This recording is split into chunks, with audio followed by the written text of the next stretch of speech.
Hi, I'm Mr. Banks, the assistant principal here at Frank H. Peterson High School.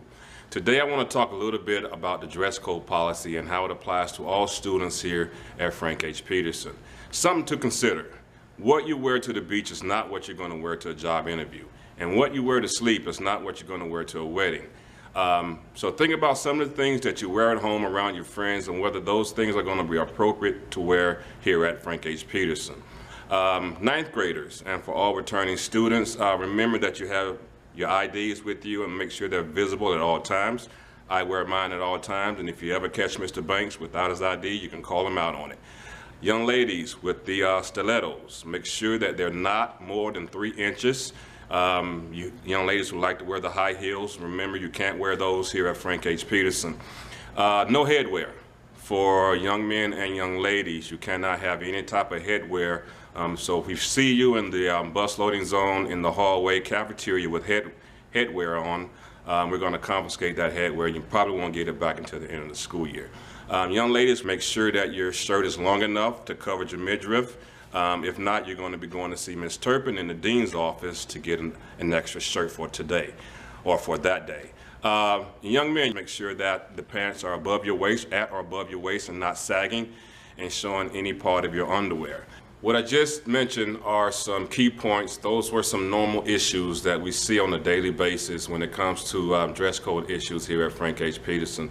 But remember, refer back to your student code of conduct or your Peterson student handbook to get a comprehensive overall list of items, things that are not allowed here at Frank H. Peterson. Consequences for dress code.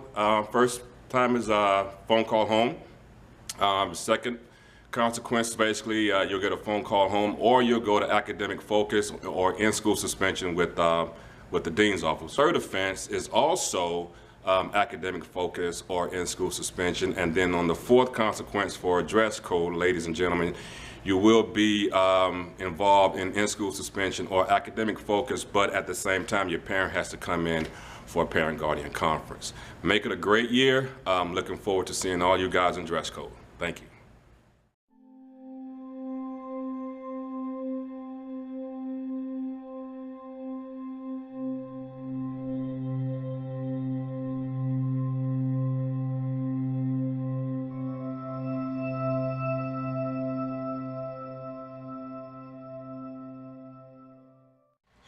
I am Ms. Bixler. I'm the assistant principal here at Peterson, and I'm actually going to take the time today to talk to you about 2 topics that are a bit more serious than the other topics that we have covered, and they are actually both class 3 offenses and very important to us here at Peterson. The first is bullying. And I'm going to start off by reading the actual definition of bullying so that you guys understand what it is, because there's a lot of confusion sometimes about what it is and isn't. So in your student code of conduct, this is actually the definition of bullying.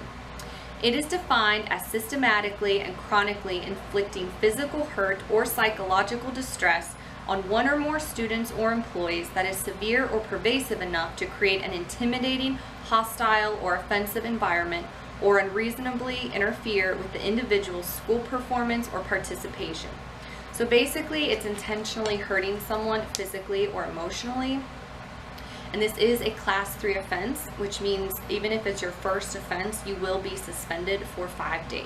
We're taking the time to talk to you about this, not because we believe that all of you are bullies, but we do believe that all of you could stop bullying. It often only takes one person standing up to a bully for that bully to stop doing whatever they're doing that is causing the bullying.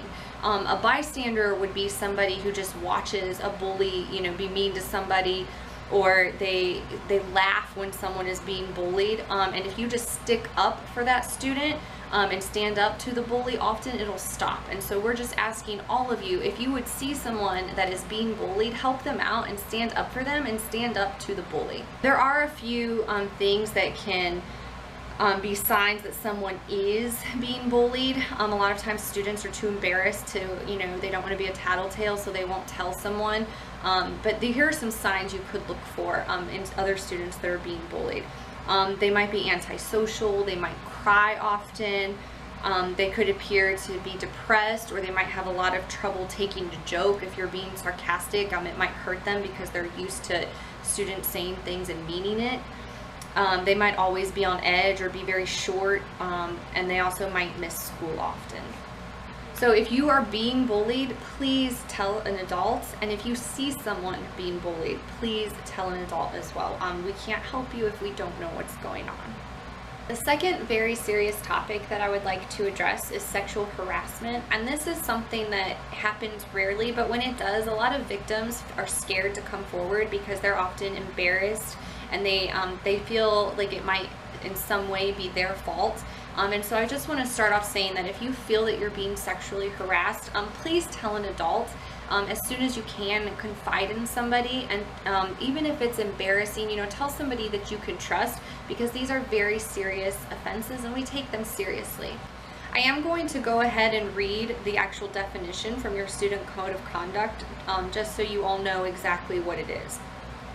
So sexual harassment is defined as the unwanted and repeated verbal or physical behavior with sexual connotations by a student that is severe or pervasive enough to create an intimidating, hostile, or offensive educational environment, cause discomfort or humiliation, or unreasonably interfere with the individual's school performance or participation. This is also a Class 3 offense, and if you are a first-time offender, the least amount of punishment you will receive is 5 days of suspension. So once again, please, if you see anyone being bullied or sexually harassed, please stand up for them or report it. And if this is happening to you, please don't be embarrassed. It is in no way your fault. Please tell an adult that you trust so that we can help you out. I know that we have a wonderful student body at Frank H. Peterson, and I am hoping that none of you will bully anyone or sexually harass anyone. And I am just looking forward to the wonderful places that we will go in 2016-2017.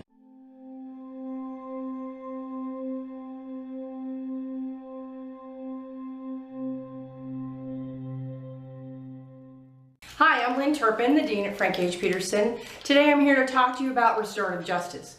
Restorative justice is a program where we take kids to help other kids to learn problem solving, resolution, and just work things out together in a positive way, help with problem solving, etc.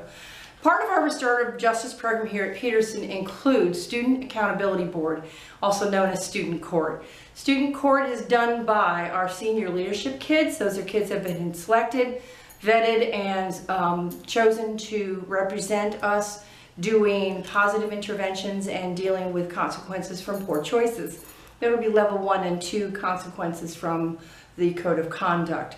We also have peer mediation, where the leadership kids also are trained in mediating, helping you to reconcile and work things out in an amicable way. Peer mentoring is a program where we use with our senior leadership kids, where they will work with people on a one-on-one basis and help them adapt to high school and give them a positive mentor in the school. We also are starting a new program. We are calling it Mini SOS. SOS stands for Student Option for Success. It is a shortened format of the program that the district has done for years. But what we're going to do is, if someone has accumulated a certain number of points in the Code of Conduct infractions, we will pull them out of their CTE classes, and they will be taught some problem-solving choices and anger management. Peer help will be dealt with in this also, and we hope to see things turn around and better behaviors all around. So I look forward to working with you and having a great year. Thanks.